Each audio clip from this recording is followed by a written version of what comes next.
어머니란 존재는 과연 우리에게 누구일까? 어머니는 어디서 오신 분일까? 누가 어머니를 우리 인생에 보내주셨을까? 하는 여러 가지의 질문들을 한번 여러분과 나눠보고 싶어요. 오늘은 특별히 어머니 날을 맞아서 성경 가운데 자식을 향해서 정말 애틋한 마음을 가졌던 한 어머니의 이야기를 여러분께 나누려고 이 자리에 섰어요. 오늘 본문의 배경을 설명을 하면 이렇습니다. 다윗 왕이 나라를 다스린 지 얼마 되지 않았을 때에 기근이 들었어요. 기근은 비가 오지 않고 곡식을 제대로 경작할 수가 없는 그런 상황이 됐어요. 다윗은 비를 기다리고 어쩌면 또 제사를 드렸는지 모르겠어요. 비가 오게 해달라고. 그러면서 하나님께 간절히 부르짖었어요. 하나님, I don't understand. 왜 우리가 이 땅에 이렇게 비가 오지 않습니까? 무슨 이유 때문입니까? 만약에 제가 모르면은 하나님이 그 이유를 좀 가르쳐 주세요. 하나님께 이렇게 부르짖어 기도하게 됐어요. 그러니까 하나님께서 다윗에게 그 나라에 비가 오지 않은 이유를 이렇게 설명을 해 주신 거예요. 너의 전의 왕이었던 사울 왕이 기브온 사람들을 아무런 이유 없이 그들을 다 학살해서 죽여버렸기 때문에 그것이 내 앞에 커다란 죄악으로 느껴져서 그 죄의 벌을 받는 거로 지금 비가 오지 않는 거란다, 이렇게 이야기를 하는 거예요. 이스라엘이 여호수아와 함께 요단강을 건너서 가나안을 정복하게 될 때 그 가나안 땅에 기브온이라는 족속이 살고 있었어요. 근데 그 기브온과 이스라엘 백성들이 평화 협정을 맺었어요. 우리가 거기에 들어가면 니네들을 절대로 쫓아내지 않겠다. 너희들하고 전쟁도 하지 않겠다. 그러니까 너희들은 우리 이스라엘 사람들하고 평안하게 살자. 서로 평화 조약을, 하나님의 이름으로 조약을 맺게 됐어요. 그래서 수백 년이 지나면서 이스라엘은 기브온 사람들하고 전쟁도 하지 않고 그들을 내쫓아내지도 않고 함께 평화롭게 살고 있었어요. 근데 세월이 수백 년이 흐르는 가운데 이스라엘에 사울이라는 사람이 왕에 올라가고 나서 왕이 되고 나니까 이 기브온 사람들을 무자비하게 학살을 시켜버렸어요. 그리고 그 땅에서 다 쫓아내버릴 그런 시도를 하게 되는 거예요. 오늘날도 정치판에 보면 이런 일들이 참 많이 일어나요. 전 대통령이 어떤 일을 하다가 그 다음에 다음 대통령이 이어받으면은 이전에 있었던 모든 일꾼들을 다 내쫓고 자기 사람으로 둔다든지 이전에 어떤 정치적인 이슈들을 다 허물어버리고 자기의 일로 새롭게 만드는 이런 일들이 현대 정치에서도 많이 일어나지만 이스라엘에 그런 일이 있은 거예요. 사울이 그렇게 기브온 사람들을 많이 학살하는 일이 있었어요. 하나님께서 마음 가운데 크게 분노하셨어요. 내가 내 이름으로 이스라엘과 기브온 백성들과 평화협정을 맺었었는데 사울이, 이스라엘이 일방적으로 그것을 파기하면서 이런 나쁜 일을 행하게 된 것이 내 앞에 큰 악을 행한 것이다, 큰 죄를 행한 것이다, 그렇게 이야기를 하죠. 그 결과로 이스라엘 땅에 3년 동안 비가 오지 않은 거였어요. 그래서 그 내용을 알고 다윗이 사람들을 보내서 기브온의 그 두령들을, 기브온의 어떤 그 리더급 되는 사람들을 불렀습니다. 그리고 불러서 왕 앞에 앉히고는 그렇게 물어봤어요. 우리가 당신들에게 어떻게 해주기를 원합니까? 어떻게 해주면은 당신들이 우리에게 맺힌 그 원한을 풀 수가 있겠습니까? 그렇게 이야기를 하니까 그 기브온 사람의 리더들이 다윗 왕에게 뭐라고 이야기를 했는가 하면은 사울 왕 때 그런 짓을 했으니까 사울 왕의 자손들 가운데 7명을 뽑아가지고 우리에게 달라. 그러면 우리가 그 사람들을, 그 사울 왕의 자손 7명을 나무에다가 매달아 죽이고 우리들의 원통함을 풀겠다, 그렇게 이야기를 하는 거예요. 이 정치적인 이야기예요 지금. 그랬더니 다윗이 사울의 자손들 가운데 7명의 남자들을 선택을 해서 그 기브온 사람들에게 주게 됩니다. 그러니까 기브온 사람들이 그 7명의 사람들을 데리고 사울의 고향이었던 그 고향 동네에 동산 위에 나무가 있는데 그 나무에다가 이 7명의 남자들을 다 목매달아 죽이게 되는 일들이 일어나게 된 거예요. 그러고 나니까 기브온 사람들이 자기들 가운데 있었던 그런 원한들이 다 풀어지는 그런 일이 있게 돼요. 이런 배경을 보면서 한 가지 의문이 드는 것은 왜 조상들의 죄가 그 후세에 그 후손들에게 원통한 일로 일어나게 되냐 하는 거예요. 우리가 성경을 읽다 보면 때때로 우리가 잘 이해가 되지 않는 일들, 그래서 하나님이 왜 그렇게 하셨을까 하는 그런 궁금함이 생기는 일들이 성경 속에는 가끔 있는 것을 보게 돼요. 예를 들면 노아 할아버지에게 세 아들이 있었어요.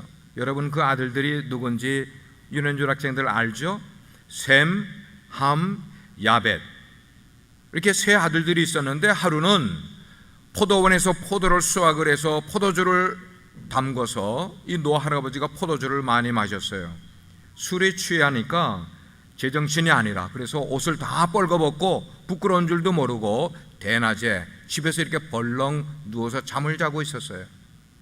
둘째 아들 함이 제일 먼저 집에 들어왔다가 아버지가 뻘거벗고 수치스러운 부끄러운 모습으로 누워있는 걸 보고는 얼라리꼴라리 그러면서 자기 형하고 자기 동생에게 가서 고해 바치는 거야. 우리 아버지가 지금 아주 부끄럽게 저렇게 누워서 술 취해가지고 자고 있다고. 그랬더니 성경에 보니까 셈과 야벳은 아버지의 부끄러운 모습을 보지 않기 위해서 아버지의 옷을 들고는 뒷걸음질 쳐서 아버지에 가서 그 아버지의 벗은 몸을 옷을 입혀줬다. 성경은 그렇게 이야기했어요. 노아 할아버지가 잠이 깼어요. 잠이 깨고 나서 그 내용을 다 알았어요. 그리고는 셈과 야벳에게는 대대 후손 대대로 축복하는 말씀을 줬고, 그 다음에 아버지의 그 부끄러운 모습을 형제들에게 그냥 막 이렇게 터뜨린 그 함에 대해서는 너는 내 형과 내 동생의 종이 되어서 너 후손들이 종들의 종이 되리라는 저주를 내린 이야기가 창세기 9장에 보면 그렇게 기록이 되어 있어요. 이런 이야기를 보면은 조상들이 잘하면은 후손들이 복을 받고, 조상들이 하나님 앞에 죄를 지으면은 그 죄의 결과가 후손들에게도 오는 내용임을 성경을 통해 우리는 보게 되는 거예요. 다시 성경으로 오늘 본문으로 돌아가서, 그래서 사울의 그 7 자손들이 나무에 달려 죽은 후에 죽은 것으로 끝난 게 아니라 그 다음에 아주 아름다운 놀라운 이야기가 사람들에게 이렇게 들려지기 시작을 하는 거예요. 그 내용이 뭐냐 하면, 그 사건 가운데서 비참하게 2 아들을 잃어버렸던 한 여인이 있었는데, 그 여인의 이야기가 사람들에게 아주 뭐라고 그럴까, 감동적인 그런 이야기로 사람들의, 백성들에게 소문이 나기 시작을 했어요. 그 소문이 누구에게까지 들리게 됐는가? 다윗 왕의 귀에게까지 그 얘기가 들리게 됐어요. 이 리스바라는 그 여인은 원래 사울 왕의 후궁이었어요. 첩이었어요. 그러면서 사울로부터 2 아들을 낳았었는데, 그 2 아들을 이번에 기브온 사람들에게 2 아들을 다 빼앗기고 잃어버리고 난 다음에 이 어머니가 베옷을 입고 여러 달 동안 봄에서부터 가을이 될 때까지 거의 6개월이라는 기간 동안 그 아들들이 시체로 매달려 있는 그 나무 밑에다가 거기다가 천막을 짓고 그 시체들을 지키고 있는 이야기가 다윗의 귀에까지 들리게 된 거예요. 아들이 죽은 시체, 그 시체가 있는 언덕에 올라가서 천막을 짓고 그 옆에서 밤이고 낮이고 지키는 거예요. 왜 지키는 이유가 뭐냐? 낮에는 공중에 새들이 와서 매달려 있는 우리 아들의 시체를 뜯어먹을까 봐 그걸 걱정을 하면서 새들이 오면 그걸 쫓는다고. 밤이 되면은 들짐승들이 와서 그 시체를 뜯어먹을까 봐 우리 아들의 시체를 뜯어먹게 하면 안 된다고 생각을 해서 이 어머니가 딴 데 가지도 못하고 제대로 먹지도 못하면서 밤을 지새우면서 시체를 지키는 그 일. 여자의 몸이 얼마나 연약합니까? 그런 몸에도 불구하고 봄부터 가을까지 그 시체를 지키는 동안 이 여인이 얼마나 많은 고통과 마음고생을 했을까를 우리가 한번 짐작을 해볼 수가 있어요. 이 리스바 여인의 사건은 아마 우리 인류 역사 가운데 가장 비극적인 어머니의 사랑의 이야기를 우리에게 보여주는 내용이 아닌가 생각을 하게 되는 거예요. 왜 이렇게까지 꼭 해야만 됐을까? 우리가 이 어머니의 마음에 들어가 보지는 못하지만 그 어머니의 자식들을 생각하는 그 애틋한 마음만큼은 우리도 느낄 수가 있는 거야. 그래서 아들들이 매달려 있는 그 근처에서 6개월 동안 그곳을 떠나지 못하면서, 여러분 그 아들들의 시체의 모습이 어떨지를 한번 상상해 본다면 상상하기도 끔찍한 노릇 아니겠어요? 한 주일도 아니고 한 달도 아니고 6개월씩이나 그 달려 있으면서 모진 비바람을 맞으면서, 그렇지만 리스바는 그 아들들의 시체 곁을 떠나지 아니하고 6개월 동안 계속 그렇게 지켰어요. 왜 그랬을까? 어머니이기 때문에, 아들을 사랑하는 어머니이기 때문에. 자, 이런 뭐라고 그럴까, 슬픈 어머니의 이야기가 백성을 감동시키고 그 백성의 감동을 통하여서 그 이야기가 다윗 왕의 귀에게까지 들리게 된 거예요. 다윗이 그렇지 않아도 시를 쓸 만큼 다윗은 굉장히 감성적인 풍부한 사람이 다윗인데, 이 모성애가 강한 그 어머니에 대한 이야기가 다윗에게 들리게 될 때 어쩌면 다윗의 그 마음을 감전시킨 것처럼 강하게 충격을 주는 그런 이야기로 들려지게 된 것이었어요. 다윗은 이미 자기 사랑하는 아들 가운데 가장 사랑하던 아들 압살롬을, 그 젊은 청년, 얼굴도 잘생기고 총명하고 용기도 있는 그런 압살롬의 죽음을 맞이해 봤기 때문에 아들이 죽는 것이 아버지의 마음에 얼마나 무너지는 기억이었는가를 누구보다도 뼈저리게 느껴봤던 다윗이었기 때문에 그 어머니의 그 아들들을 향한 그 애처로운 그런 마음을 다윗은 누구보다도 공감할 수 있었지 않을까 생각을 하는 거예요. 공감이라는 게 무척 중요해요. 내가 똑같은 일을 경험을 하면은 딴 사람들은 그 사건을 이해를 못해도 나는 그 사건을 이해해 줄 수 있는 마음, 그걸 우리는 공감이라고 이야기를 해요. 어쩌면 한국의 세월호 사건을 통해서 온 국민들이 그렇게 슬퍼했던 이유는 자식이 부모를 잃으면 그렇게까지 슬퍼하지는 않지만 부모들은 자식을 잃으면 그 슬픔이 말할 수 없이 큰 것임을 많은 백성들이 공감했기 때문에 세월호를 통하여서 온 나라가 그렇게 슬픔의 기간을 오랫동안 가졌다고 저는 생각을 해요.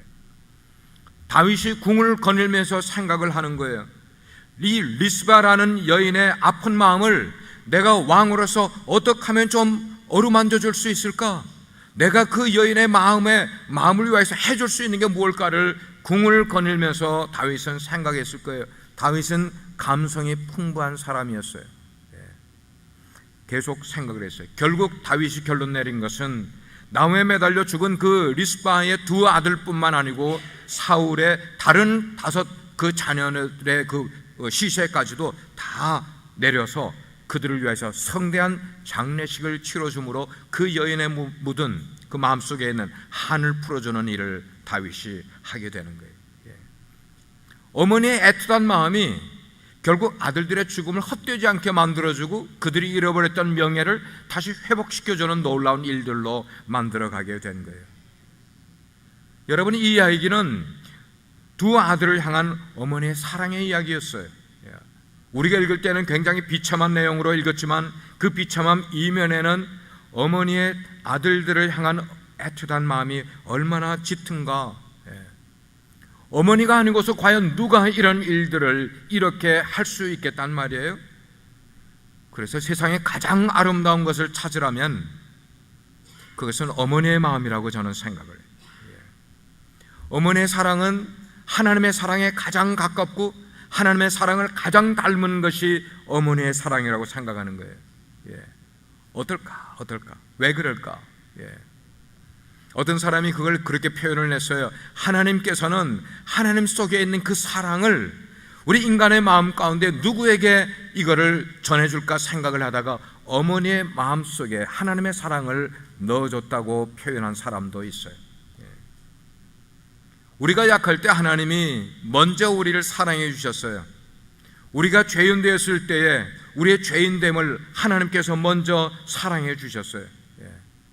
하나님의 사랑은 이렇게 무조건적인 사랑이에요. 그런데 우리의 어머니의 사랑도 자녀들을 향하여서 무조건적인 그런 사랑이었음을 우리는 기억을 하게 돼요. 오늘 이야기에서 나온 그 리스바라는 여인의 그 자식을 향한 사랑을 한번 보시길 바랍니다. 이미 죽은 자식이에요. 그렇지만 이 여인에게는 죽은 자식이 아니었어요. 아니, 죽은 자식이라도 좋아요. 그냥 죽은 자식의 시신을 지켜주고 싶은 것이 이게 어머니의 마음이었었어요. 그 속에 어떤 계산이 있을 수가 있겠습니까? 아들이 잘했기 때문에, 아들이 착하게 어머니에게 효도했기 때문에 아니에요. 그런 조건이 하나도 있지 않았어요. 이런 어머니의 마음을 과연 자식들이 얼마나 헤아릴 수가 있겠냐 하는 거예요. 어머니는 자식의 고통이 있으면 그 자식의 고통에 같이 있기를 원하세요? 자식이 세상 사람들에게 수치를 당하면 그 수치 당하는 그 수치 가운데 어머님이 함께 하기를 원하시는 것이 어머니의 마음이라고 생각해요. 그래서 모든 사람들이 나무에 매달려 있는 그 아들들을 향해서 손가락질하고 수치스럽게 생각을 하고 가까이 가지 않으려고 하는 그런 상황 가운데서도 이 리스바라는 여인은 그 아들 곁을 끝까지 지키는 거예요. 아들의 수치와 함께 하는 거예요. 아들의 고통을 함께 느끼기를 원하는 마음을 갖고 있는 것이었어요. 적어도 내 자식의 문제라면은 무엇이든지 소화하고 싶어하는 그런 사랑의 마음, 그 사랑의 마음이 애틋하게 이 여인의 마음 가운데서 풍겨오고 있는 것이었어요. 이 여인이 지난 6개월 동안 그 아들들의 시체 옆에서 지낼 수 있었던 것은 아마 그런 마음이었을 거예요. 내 자식들을 이 모양 이대로 보낼 수는 없다는 거예요.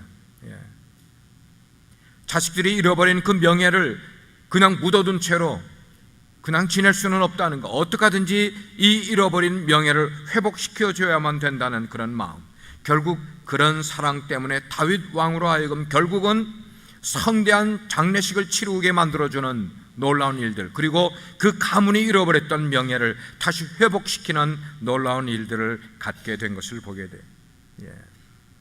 하나님이 세상을 창조하신 이후로 가정이 유지될 수 있었던 이유는 오직 한 가지밖에 없어요. 그것은 어머니의 이런 희생적인 마음이 가정 속에 있기 때문에 가정은 지금까지 유지된다고 생각을 합니다. 교회는 어떻게 세워졌어요? 예수님의 피의 희생을 통하여 교회가 세워졌어요. 그렇다면 가정은 어머니가 치러주신 희생 때문에 가정이 세워질 수 있음을 우리는 기억해야만 하겠어요. 우리가 생각할 때 그래요. 어머니는 아무리 힘이 들어도 자식을 짐으로 여기지 않습니다. 그러나 자식은 부모가 어려워지게 되면 그걸 짐으로 여기는 것이 부모와 자녀와의 의식의 차이가 바로 거기에 있다고 생각을 해요. 한 어머니가 7 자녀를 먹여 살 수는 있어도 이 7 자녀들이 한 어머니를 제대로 섬기지 못하는 이유가 뭘까? 그 차이가 뭘까? 거기에는 책임과 사랑이라는 단어들이 그 속에 있기 때문이라고 생각을 해요. 어머니는 자녀를 위한 책임이 그의 인생의 전부예요. 그래서 모든 사랑을 그 자녀들을 위하여 쏟아부을 수 있는 그런 분이에요. 사랑하는 우리 성도 여러분, 여러분 마음에 그려질 어머니의 그림이 어떤 그림인가를 한번 지금 그려보시기를 바랍니다. 혹시 어머니를 아직도 원망하면서 용서하지 못하고 계신 분 혹시 여러분 가운데 있으세요? 어머니가 나를 그렇게밖에 키우지 못했다고요? 혹시 어머니가 살아계신 것을 짐으로 여기는 분 계시지 않습니까? 아니에요. 어머니라는 존재는 우리의 시작이에요. 그리고 우리의 존재의 전부가 바로 어머니세요. 어머니가 계시기 때문에 우리가 이 세상에 존재할 수가 있었던 거예요. 그런 우리를 존재하게 하기 위해서 어머니께서는 지금 어떤 모습일까? 껍데기만 남은 모습으로 살아계시지 않는가 하는 거예요. 자식인 우리를 위해서 모든 것을 희생하시는 어머니, 지금 여러분에게 모든 것을 쏟으셨던 그 여러분의 어머니가 어디에서 어떤 모습으로 계신지를 한번 생각해 보시기를 바랍니다. 그리고 이 시간 그 어머니를 인정하시는 여러분들 되시기를 바라요. 내 마음에 그런 어머니를 한번 생각해 보시기를 바라요. 어머니는 이제 얼마 있지 않으면 금방 초라해진 모습의 인생을 살아가실 수밖에 없게 됩니다. 여러분에게 자식이 있다면 여러분의 자식에게는 얼마나 잘하고 계세요? 마찬가지로 여러분의 어머니에게 잘 하실 수 있는 우리 모두가 되어야만 하겠어요. 우리 모든 신앙인들에게 교회는 어떤 신앙적인 어머니, 고향이라고 생각을 합니다. 자녀에게는 어머니가 우리 인생의 고향이나 마찬가지예요. 그래서 때때로 우리가 외로울 때 우리는 누구를 떠올립니까? 어머니를 떠올려요. 우리가 아플 때 누구를 먼저 떠올립니까? 어머니를 떠올려요. 우리가 외지에 나가서 외로움을 겪게 될 때 우리에게 가장 먼저 떠오르는 대상은 누구입니까? 어머니를 떠올리는 거예요. 어머니를 생각하면 마음이 푸근해져요. 마음이 평온해져요. 왜냐하면 어머님은 우리 인생의 고향이기 때문에. 집에 가셔서 혹시 여러분들 가운데 어머님이 계시면 어머니의 가슴에 손을 한번 대보세요. 어머님의 가슴이 어떻게 변하셨는지. 알맹이는 다 빠지고 영양분을 자식들에게 다 짜 먹이기 위해서 어머니의 젖을 우리에게 다 주시고 그 속이 텅 비어있는 껍데기만 남은 어머니의 가슴을 우리는 느낄 수 있게 될 것이에요. 그것이 어머니예요. 그것이 바로 어머니의 존재예요. 그래서 어머니는 우리에게 너무나 소중한 존재예요. 때로는 잔소리하는 어머니이실지라도, 때로는 우리가 공부 안 한다고 우리에게 막 구박하는 어머니를 할지라도, 우리를 어머니만큼 사랑하는 존재는 세상에 없음을 우리는 기억해야만 되겠어요. 그 어머님이 마음이 밝으면은 우리 가정이 환해져요. 근데 반면에 어머니의 마음이 어두워지면은, 어머니의 얼굴이 어두워지면은 우리 가정이 다 어두워져요. 가정이 밝고 환한 것, 가정이 어두워지는 것, 이것은 어머니의 마음이 어떨까에 따라서 가정이 그렇게 되는 것을 볼 수가 있어요. 어머님이 생존해 계실 때 저는 1년에 한 번 혹은 2번 LA를 방문을 해요. 어머님이 혼자 사시는 그 아파트에 가시면은 어머님이 그렇게 좋아하셔요. 제가 떠날 때쯤 되면은 어머님이 쌈짓돈을 준비해 놓으셨다가 제 주머니에 꾹 찔러 넣어 주세요. 어떤 때는 400불이 들어있고 어떤 때는 500불이 들어있고. 어머님은 세상에 사시면서 그분이 사업하셔서 돈 벌지 않으셨어요. 그러나 저와 저희 7남매를 키우신 분이셨어요. 아버지 없이 그렇게 키우셨어요. 여러분의 어머니가 다 똑같이 그렇게 훌륭한 분들이세요.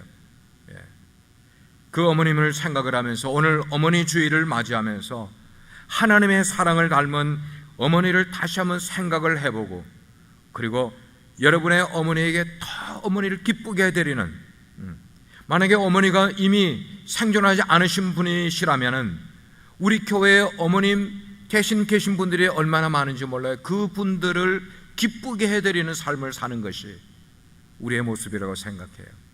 그래서 어머님이 기뻐하시는 것을 통하여 우리의 인생에도 기쁨을 회복할 수 있는 이번 기쁜 어머니 주일이 될 수 있기를 주님의 이름으로 축복합니다. 같이 기도하시겠습니다. 사랑하시는 주님, 한 어머니가 자기 자식들에 대한 마음이 얼마나 애틋했으면 그 자식들이 억울하게 죽임을 당하고 나무에 매달려 있는데 6개월 동안 그 아들들의 시체 곁을 떠나지 않고 지내면서 낮에는 새들을 쫓고 밤에는 들짐승들을 쫓으면서 어머니 노릇을 하였습니다. 오 하나님, 오늘을 살아가는 우리들의 인생에 어머니란 존재는 너무나 귀중한 분입니다. 너무나 아름다운 분입니다. 너무나 훌륭하신 분들입니다. 그 어머니들을 생각을 하면서 우리가 다시 그 어머니의 얼굴에 기쁨을 선사할 수 있는 저희들 되게 해주세요. 영광을 주님께 돌리면서 예수 그리스도의 이름으로 기도합니다.